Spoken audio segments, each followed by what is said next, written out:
আমাদের আগামী প্রজন্মের নেতা যারা হবে, আগামী দিনের যারা সংসদ সদস্য হবে, যারা মেম্বার হবে, চেয়ারম্যান হবে, মেয়র হবে, আগামী দিনের যারা রাজনৈতিক নেতৃবৃন্দ হবে, যারা দেশ চালাবে, তাদের জন্য একটা গাইডলাইন দিচ্ছি। এটা সাহাবীদের আদর্শ হিসেবে সাঈদ বিন আমের রাদিয়াল্লাহু তাআলা কে হিমসের দায়িত্ব দিয়ে হযরত ওমর রাদিয়াল্লাহু তাআলা তিনি বসে থাকেন নাই। এখন আমরা কি করি? নিজের দলের লোকে যদি 7 খুনও করে মাফ, নিজের দলের হলে এটা এদিক এই দল হোক ওই দল হোক সবার জন্য এটা সমানভাবে কথাটা প্রযোজ্য। নিজের দলের হলে সব মাফ, দোয়া তুলসী পাতা। একটু চিল্লায় নাউজুবিল্লাহ বলে না কেন? শোনেন, মা ইয়ালফিজু মিন কওলিন ইল্লা লাদাইহি রাকীবুন আতীদ। আমার মুখ থেকে কি কথা বের হচ্ছে, কি কাজ হচ্ছে, আমি দায়িত্ব পাওয়ার পরে কি করেছি না করেছি, সবকিছু হিসাব রাখার জন্য ফেরেশতা আমাদের সাথে আছে না নেই? মনোযোগ রাখেন। তো হযরত সাঈদ বিন আমের রাদিয়াল্লাহু তাআলা হিমসের তিনি গভর্নর। তো হযরত ওমর রাদিয়াল্লাহু তাআলা তিনি হিমসের মানুষ যখন মদিনায় আসলেন, কথা বলেন কোথায় আসলেন? মদিনায়।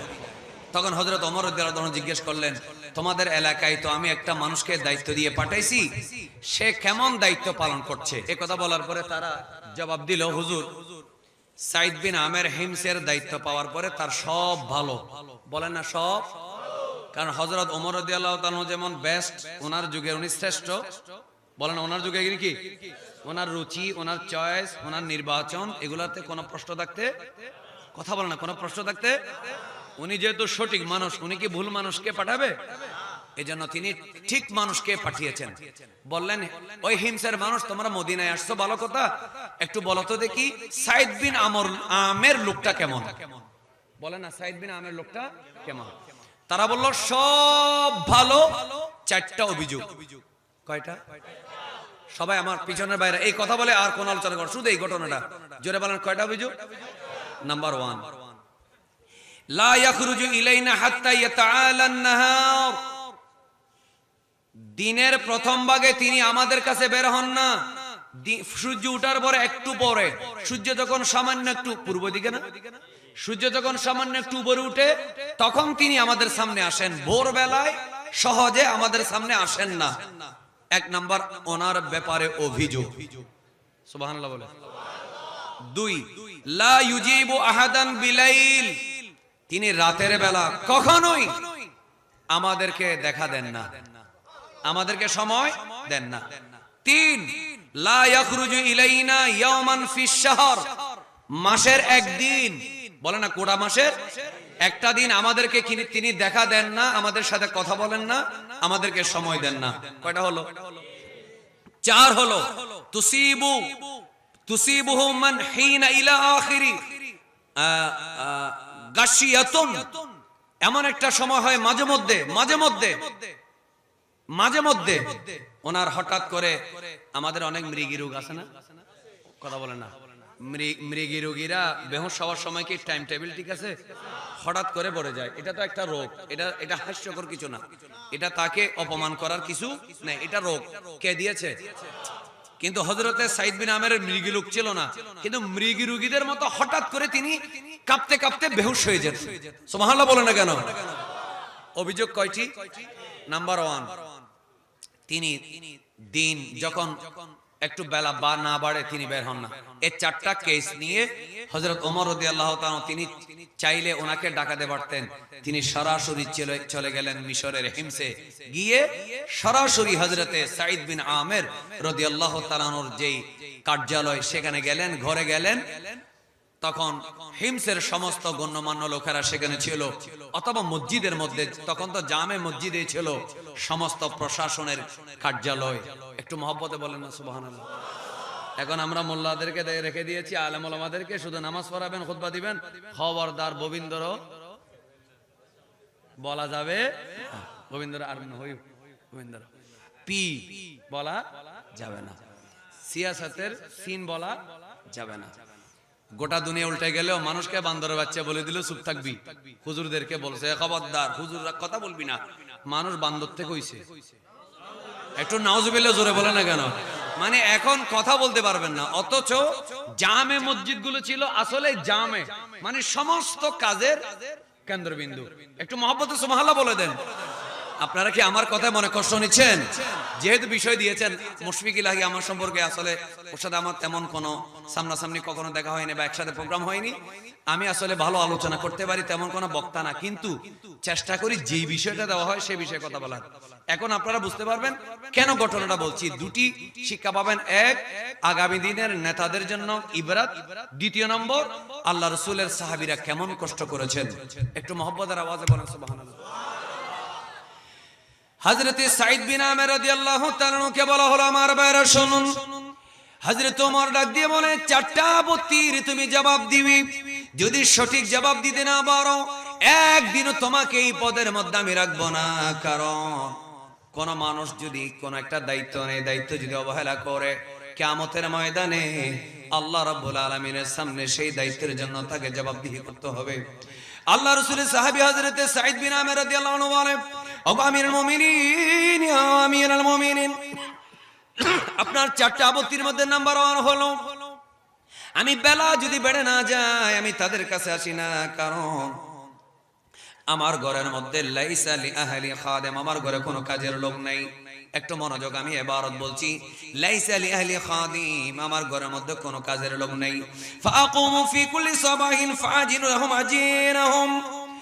আমিরুল মুমিনিন শুনুন, আমি ফজরের নামাজ পড়ার জন্য মসজিদে আসি। আসার পরে আমি নামাজ পড়ি, এরপরে আমার ঘরে যাই। আমার ঘরে কাজের লোক নাই, হয়তো ওনার স্ত্রী ছিলেন অথবা ছিলেন না, অথবা অসুস্থ ছিলেন, যার কারণে আমি সুন্দর করে ওই ময়দাগুলো বানাই। আমি ময়দার খামির বানাই। ময়দা প্রথমে আমি এগুলাকে পিষে ময়দা বানাই, গমগুলাকে পিষে ময়দা বানাই, এরপরে ময়দাগুলাকে আমি খামির বানাই। খামির বানানোর পরে তারপর আমি রুটি বানাই। রুটি বানানোর পরে আমার পরিবারের লোকেরা সবাইকে নিয়ে নাস্তা করে তারপরে আল্লাহর বান্দাদের খেদমতের জন্য আমি বেরিয়ে যাই। একটু মহব্বতে বলেন মারহাবা। আচ্ছা, এখন ভাইরা আমার, এখন তো নেতাদের কথা কি বলবো, যারা নেতা না কিচ্ছু না, এমনি ঘরে বসে আছে, নারী পুরুষ সবগুলো হয়ে গেছে এক একটা ইন্টারন্যাশনাল অলস। রাতে 10টা বাজার পরে স্বামী জিজ্ঞেস করে, আজকে কি রাঁধছো? বলে পুট ফান্ডার মধ্যে অর্ডার দিয়েছি। জোরে বলেন ঠিক কিনা? আপনারা কি আমার কথায় মনে কষ্ট নিচ্ছেন? রাতে 10টা বাজে স্বামী বলতেছে ভুক লাগছে, আজকে কি রেঁধেছো? বলে আজকে আমার মুড ভালো নেই, অথবা আমার একটা জনপ্রিয় সিরিয়াল এটা দেখা মিস হয়ে যাবে, এজন্য আমি জাস্ট টাইমে অর্ডার দিয়েছি, কিছুক্ষণের মধ্যেই কলিং বেলে আওয়াজ হবে, আপনি পকেট থেকে টাকা নিয়ে প্যাকেটগুলো নিয়ে নেবেন। একটু চিল্লায় কি নাউজুবিল্লাহ বলা যাবে না? বলেন তো দেখি, এগুলা এক একটা বসে বসে কাজ না করার কারণে অন্ততপক্ষে রান্না বান্নাটাও করলেও নারীদের শরীর কিছুটা ফিট থাকে, কিছু কাপড় চোপড় ধুলে ফিট থাকে, সবগুলো আনফিট হয়ে যাচ্ছে, বিভিন্ন রোগ হচ্ছে। একটু জোরে বলেন না ঠিক না? এই জন্য গ্রামের মহিলারা একবার আমেরিকার থেকে, আমি বেশ কয়েক বছর আগে পড়েছি ইনকিলাবে, আমেরিকার থেকে নাকি একটা প্রতিবেদন, একটা দল আসছিল, এরা ঢাকার বস্তি এলাকা পরিদর্শন করেছিল। বস্তি এলাকা পরিদর্শন করে আমেরিকার এই স্বাস্থ্য যে টিম, এরা টিম বলেছে ঢাকার বস্তি এলাকার মেয়েরা স্বাস্থ্য সচেতন। সবগুলা মেরা মেরা আড্ডি দিত, এরা মনে করছে এরা খুব স্বাস্থ্য সচেতন হওয়ার কারণে কি থাকছে, মানে আসলেই তো বাস্তবে যারা কষ্ট করে, কম খায়, পরিশ্রম করে, তারাই স্বাস্থ্যবান। একটু জোরে বলেন ঠিক না? ঘরে বসে বসে সোফার উপরে পা তুলে দিয়ে যে চর্বিগুলা, পুরুষ হোক নারীর হোক, মা বোনেরা রাগ করিয়েন না, যেগুলা হয় এগুলা কি ভিটামিন নাকি বিষ? বলেন না, পা তুলে দিয়ে যেগুলা চর্বিগুলা হয়, কোলেস্টেরল, ক্যালোরি যেগুলো হয়, এগুলা কি ভিটামিন, এগুলো কি পুষ্টি নাকি বিষ? হযরতে সাঈদ বিন আমের রাদিয়াল্লাহু তাআলা বলেন, ইয়া আমিরাল মুমিনিন, আমি নিজে আটা পিষার পরে আমি এটাগুলোকে আমি খামির বানাই, তারপরে রুটি বানিয়ে পরিবারের সদস্যদেরকে নিয়ে খাই, তারপরে আমি বের হয়ে যাই। একটু মহব্বতের সবাই জোরে বলেন সুবহানাল্লাহ। আমল করার দরকার আছে না নেই? আমার ছেলেরা আগামীতে বলবে যে সব হুজুরকে দাওয়াত দিবা, এই হুজুরকে বলবে না, কারণ এই হুজুর মেয়েদের পক্ষে। উনি বলতেছে যে মেয়েরা বসে থাকবে, স্বামীরা নাকি রুটি বানাবেন। না ভাই, নিশ্চয় ওনার স্ত্রী কোনো একটা কারণে তিনি কি ছিলেন, ওই সময় অসুস্থ বা আনফিট ছিলেন, সেই কারণে হতে পারে। আর না হয় রাসূল করিম সাল্লাল্লাহু আলাইহি ওয়াসাল্লামের সাহাবীর স্ত্রীরা কখনোই স্বামীর অবাধ্য না। একটু মহব্বতে বলেন সুবহানাল্লাহ। 2 নাম্বার, লা ইউজিবু আহাদান বিলাইল, তুমি কেন? তিনি বলেছেন, ওরা আপত্তি দিয়েছে উনি রাতের বেলা কখনো আমাদের সামনে কোনো ডাকে সাড়া দেন না, খুব বেশি ইমার্জেন্সি না হলে বের হন না। কেন বলেন, তুমি কেন বের হও না? তখন তিনি একটা লাইন বলেছেন, তিনি বললেন, জাআলতুন নাহারা লাহুম ওয়াল লাইলা লিল্লাহ ইয়া আমিরাল মুমিনিন, আমি রাতের বেলা তাদের ডাকে সাড়া দেই না, তাদের ডাকে সাড়া দেই না। এটা যদি আমার অপরাধ হয় আপনি আমাকে বহিষ্কার করেন, আপনি আমাকে পদচ্যুত করেন, কিন্তু আমি বলে দিচ্ছি এই দিনটা আমি মানুষের খেদমতের জন্য রেখেছি, আর আমার রাতটা আমি আমার আল্লাহর জন্য রিজার্ভ রেখে দিয়েছি। একটু জোরে বলে আল্লাহু আকবার, আরো জোরে, আরো জোরে। হযরতে সাঈদ বিন আমের বলেন, দিনটা আমি মানুষের জন্য রেখেছি, খালকুল্লাহ আল্লাহর সৃষ্টির জন্য রেখেছি, আর রাতটা আমি লিল্লাহ আল্লাহর জন্য রিজার্ভ রেখেছি। এটা যদি আমার দোষ হয় আপনি আমাকে পদচ্যুত করতে কোনো আমার আপত্তি। একটু মহব্বত সুবহানাল্লাহ বলেন। প্রশ্নের জবাব কয়টা গেল? দুইটা। তিন, তুমি মাসে একদিন বের হও না কেন? বলে না, মাসে একদিন কেন বের হও না? খুব তাড়াতাড়ি বলে, লাইসা লি খাদিমুন ইয়া আমিরাল মুমিনিন ওয়া লাইসা ইনদি সিয়াবুন গায়রাল্লাতি আলাইয়া। আমিরুল মুমিনিন, আমার ঘরে তো চাকর নেই, এটা আপনাকে আগে বলেছি। আমার গায়ে যে পোশাকটা আছে মানুষের সামনে বিচার আচার করার জন্য একটা পোশাকের দরকার আছে না নেই? ইমামতি করার জন্য, বিচার করার জন্য একটা পোশাক লাগে না? এই ইউনিফর্ম, এই একটা ছাড়া আর আমার কোনো জামা, বলেন না, আর কোনো জামা নাই। হয়তো আছে ছোট কোনো কাপড় আছে, গেঞ্জি টাইপের কোনো কাপড় ছিল, ছোটখাটো কাপড় ছিল, যেগুলা দিয়ে তো বাইরে বের হওয়া, বলে না, বাইরে বের হওয়া যায় না। আমার একটাই পোশাক আছে যেটা দিয়ে গায়ে দিয়ে আমি বাইর হই। কয়টা? কথা বলেন, কয়টা? একটা। আমার নাই, তো আমি কি করি? ফাআনা আগসিলুহা ফি শাহরি মাররাতান। যেহেতু আমার একটাই ইউনিফর্ম, মানুষের কাছে সামনে প্রেজেন্ট করার মতো, উপস্থাপন করার মতো একটাই কাপড়, সেজন্য আমি সেটা মাসে একবার দৌত করি। সুবহানাল্লাহ বলেন। দৌত করি। ওয়া আনতাজিরুহা হাত্তা তাজুফা, এবং সেটি শুকানোর জন্য আমি অপেক্ষা করি। সুম্মা আখরুজু ইলাইহিম, একে শুকানোর পরে আমি সেটা গায়ে দিয়ে বের হই। ফি আখিরিন নাহার, সেই দিনের একেবারে শেষ ভাগে, যার কারণে মাসে একদিন আমি মানুষের সাথে দেখা করতে পারি না। একটু আওয়াজ করে কি বলা যাবে সুবহানাল্লাহ? আরো জোরে। কয়টা গেল? জোরে বলেন, কয়টা গেল? তিন। চতুর্থ নম্বর, তুমি মাঝে মধ্যে নাকি হঠাৎ করে কাঁপতে কাঁপতে বেহুশ হয়ে যাও। তোমার কি কোনো মৃগী বা এই ধরনের কোনো রোগ আছে? তখন তিনি একটা কথা বলেছেন, এটি হলো আমাদের একেবারে শেষ কথা। তিনি বললেন, শাহিদতু মাসরা খুবাইব ইবনে আদি।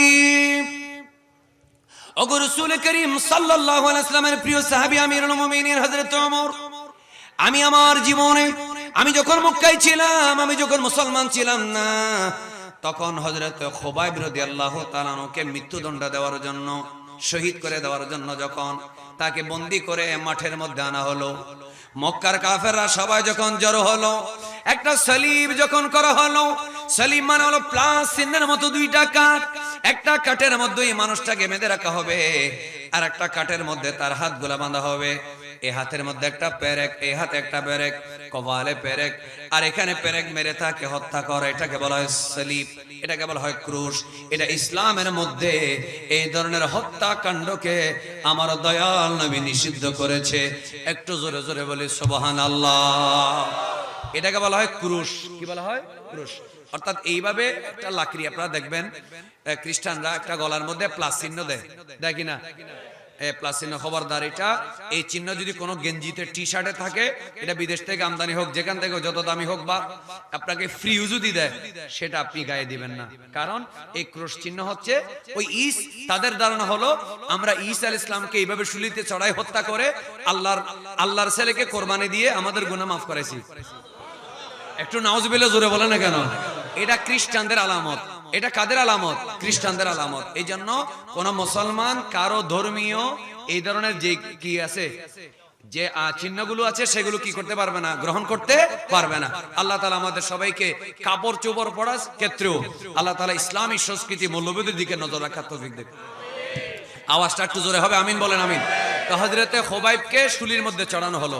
তখন খুবাইব, মক্কার কাফেররা খুবাইবকে কি বলছে শুনুন।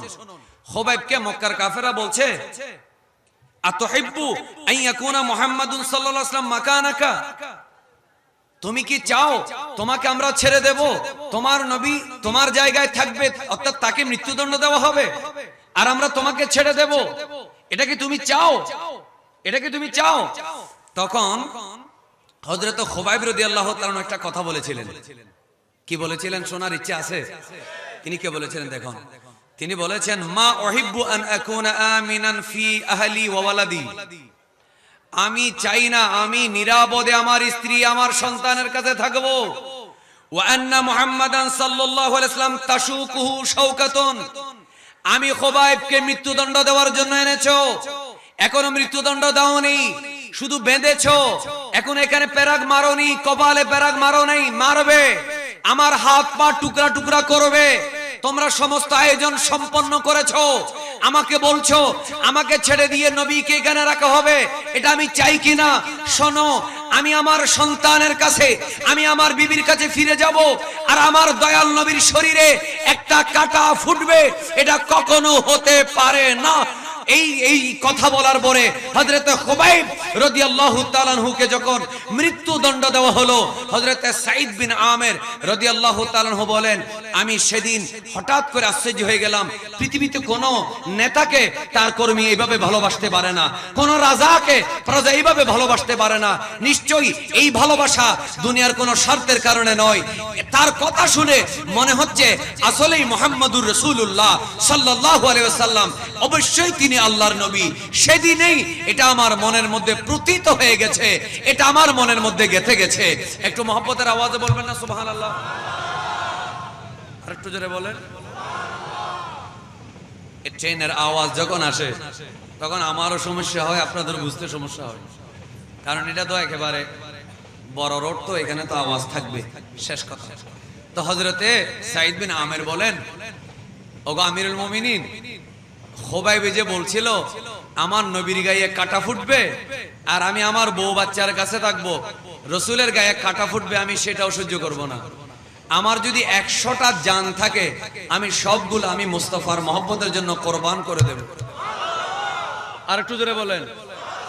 সেই কথা যখন আমি শুনেছিলাম, শুনুন, তিনি বললেন, আমি তখন চিন্তা করছিলাম, ওয়াল্লাহি মা যাকারতু যালিকাল ইয়াউম, ওগো আমিরুল মুমিনিন, সেদিন আমি কাফেরদের সাথে তামাশা দেখতে গিয়েছিলাম, কিন্তু খুবাইবের সেই আওয়াজ শুনে আমি হঠাৎ করে চিন্তা করলাম, যখনই আমার খুবাইবের কথাটা মনে পড়ে, তার চেহারাটা মনে পড়ে, আমি যখন সেটি স্মরণ করি, ওয়া কাইফা আন্নি তারাকতু নুসরাতাহু, কিভাবে আমি তাকে সাহায্য করলাম না, কিভাবে আমি এমন একজন খাঁটি আশিক রাসূল, একজন নিবেদিত প্রাণ ইসলামের জন্য, আল্লাহর জন্য, রাসূলের জন্য জান কোরবানকারী মানুষের পক্ষে কেন থাকলাম না?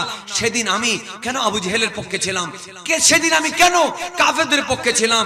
এই কথাটা আমি যখন চিন্তা করি, হুজুর, ওগো আমিরুল মুমিনিন, সাথে সাথে আমার গার মধ্যে কম্পন সৃষ্টি হয়ে যায়, সাথে সাথে আমি বেহুশ হয়ে যায়, আমার কোনো মৃগরোগ নেই, আমি শুধু চিন্তা করি, না জানি আমার উপরে আল্লাহর গজব পড়বে কিনা। কেন? কারণ আমি সেদিন হযরতে খুবাইবকে বলতে শুনেছি, কি জানেন? আল্লাহুম্মা আহসিহিম আদাদা, আল্লাহ আমাকে আজকে তারা কেটে কেটে টুকরা করবে, আল্লাহ আহসিহিম আদাদা, আল্লাহ তুমি তাদেরকে গনে গনে রাখো, ওয়াকতুলহুম বাদাদা, আল্লাহ প্রত্যেককে এক একজনকে তুমি হত্যা করো, ওয়ালা তুগাদির মিনহুম আহাদা, একজনকেও তুমি ছেড়ে দিও না। খুবাইব সেদিন যে বদদুয়া করেছিল, না জানি আমার উপরে কখন সেই বদদুয়া পতিত হয়, এই কথা মনে করে আমার হঠাৎ করে ভয়ে আমি বেহুশ হয়ে যাই। চিৎকার দিয়ে বলেন না সুবহানাল্লাহ? আর একটু জোরে বলেন না সুবহানাল্লাহ? সেদিন আল্লাহ আমার তকদিরে ইসলাম রেখেছে বলে, আমার তকদিরে হেদায়েতের মালিক কে? একটু জোরে বলেন, হেদায়েতের মালিক কে? হযরতে সাইদ বিন আমের বলেন, ওগো আমিরুল মুমিনিন, আপনি আমাকে বরখাস্ত করবেন, আপনি আমাকে পদচ্যুত করবেন, আপনি আমাকে দায়িত্ব থেকে অব্যাহতি দিবেন, আমি রাজি, কিন্তু আমি এটা ইচ্ছাকৃত নয়, আমার কোনো রোগ নেই।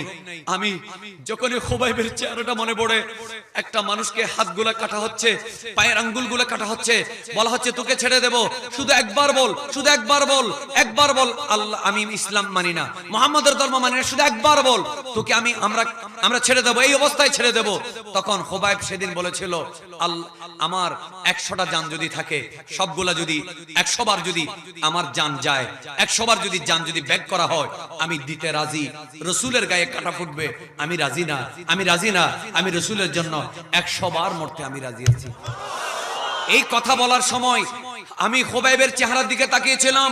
সুম্মা আবসারা সাইদ ইবনে আমির জাই খুবাইবান ইয়ারফাউ বাসারাহু ইলা সামা। তিনি বলেন, আমি সেদিন খুবাইবকে দেখেছিলাম, খুবাইবের চেহারাটা কোনো মানুষের দিকে ছিল না, তার চোখে মুখে কোনো আতঙ্ক ছিল না, কোনো ভয় ছিল না, তার মনের মধ্যে, তার চোখে মুখে আমি একটা আনন্দের ঝিলিক দেখেছি। নবীর জন্য জান দেওয়া, আল্লাহর জন্য জীবন দেওয়ার মতো, জোরে বলেন আনন্দের কিছু হতে পারে? আমি সেদিন দেখেছি খুবাইব আসমানের দিকে তাকিয়ে বলছিলেন, কি বলছিলেন? আল্লাহুম্মা আহসিহিম আদাদা, আল্লাহ তুমি তাদেরকে একজন একজন করে গণে রাখো, ওয়াক্তুলহুম বাদাদা ওয়ালা তুগাদির মিনহুম আহাদা, আল্লাহ এদের কাউকে ছেড়ে দিও না, আল্লাহ সবাইকে তুমি গ্রেফতার করো। এই কথাটা তিনি সেদিন বলেছিলেন, সেটা আমার মনে পড়ে, যতবার মনে পড়ে আমি কাঁপতে কাঁপতে বেহুশ হই। মুমিনিন ওমর বিন খাত্তাব রাদিয়াল্লাহু তাআলা আনহু, তিনি অঝর নয়নে চোখের পানি ছাড়লেন, চোখের পানি ছেড়ে তিনি শুকরানার 2 রাকাত নামাজ পড়লেন, সিজদা থেকে উঠলেন, উঠে বললেন, আল্লাহ তোমার কাছে হাজার হাজার শুকর, আমি ওমরের জন্য এই ধরনের মানুষগুলা তুমি নির্বাচিত করেছো। আর একটু মহব্বতে বলেন সুবহানাল্লাহ। আল্লাহ তোমার কাছে হাজার হাজার শুকর, আল্লাহ তোমার কাছে আমি হাজার হাজার লক্ষ লক্ষ কোটি কোটি শুকরিয়া আদায় করি। আল্লাহ তুমি সাইদ বিন আমরের মতো মানুষ তুমি আমাকে দিয়েছো, আল্লাহ তোমার কাছে আমি শুকরিয়া আদায় করি। সাইদ বিন আমরের মতো আল্লাহওয়ালা মানুষ, যে সারা দিন মানুষের খেদমত করে কিন্তু রাতটা তোমার জন্য রিজার্ভ রাখে, যে নিজের হাতে রুটি বানায়, পরিবারের জন্য কাজ করে, যে নিজে মাসে একবার একটা কাপড় ইউনিফর্ম যেটা দিয়ে বিচার কাজ করা যায়, এই কাপড়টা মাসে একবার ধুই, যে খুবাইবের কথা চিন্তা করে বেহুশ হয়ে যায়, যার মনে এমন তাকওয়া, এমন হুব্বে রাসূল, আল্লাহ সাইদ বিন আমেরের মতো এমন লোক তুমি আমাকে দিয়েছো, আল্লাহ তোমার কাছে শুকরিয়া। আমার আর কোনো আপত্তি নেই, আমি সাইদের উপরে রাজি, আল্লাহ তুমি তার উপরে রহম করো, আল্লাহ তুমিও তার উপরে রাজি থাকো। একটু চিৎকার দিয়ে বলেন সুবহানাল্লাহ, আর একটু জোরে বলেন। সেই কষ্টের বিনিময়ে গিফট পেপারে মোড়ানো ইসলাম আমাদের সামনে এসেছে সাহাবায়ে কেরামের রক্তের বিনিময়ে। এজন্য জোরে বলুন, রাসূল করিম সাল্লাল্লাহু আলাইহি ওয়াসাল্লামের কোন সাহাবীর একদিনের আমল যদি একদিকে রাখা হয়, গোটা পৃথিবীর সমস্ত গোস কুতুব আবদালের আমল যদি একদিকে রাখা হয়, আল্লাহ নবীর সাহাবী একবার আমার নবীকে মহব্বতের নজরে, ঈমানের নজরে দেখেছেন, তার সাথে তুলনা করা যাবে?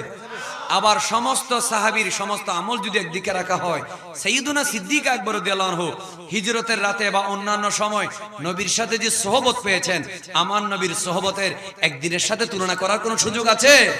এজন্য বলুন, এমন সাহাবী আমার নবী পেয়েছেন, এজন্য আমার নবী খুশি। এজন্য আল্লাহ বলেন কি? আল্লাহ বলেন রাদিয়াল্লাহু আনহুম ওয়া রাদু আনহু, আমার আল্লাহ সাহাবীদের উপরে খুশি, সাহাবীরা আল্লাহর উপরে খুশি। একটু গর্জন দিয়ে বলি আলহামদুলিল্লাহ, আল্লাহু আকবার। রব্বানা বলেন, রব্বানা লাকাল হামদ হামদান কাসীরান তাইয়িবান মুবারাকান ফীহি। জোরে বলে আল্লাহু আকবার। ইয়া রাসূলুল্লাহ, ইয়া রাসূলুল্লাহ, 2 করে হাত তুলে ইয়া রাসূলুল্লাহ, ইয়া রাসূলুল্লাহ, ইয়া রাসূলুল্লাহ, ইয়া রাসূলুল্লাহ, ইয়া রাসূলুল্লাহ। আল্লাহ আমাদেরকে নবীজির গোলাম হিসেবে কবুল করুক, আমিন বলুন আমিন।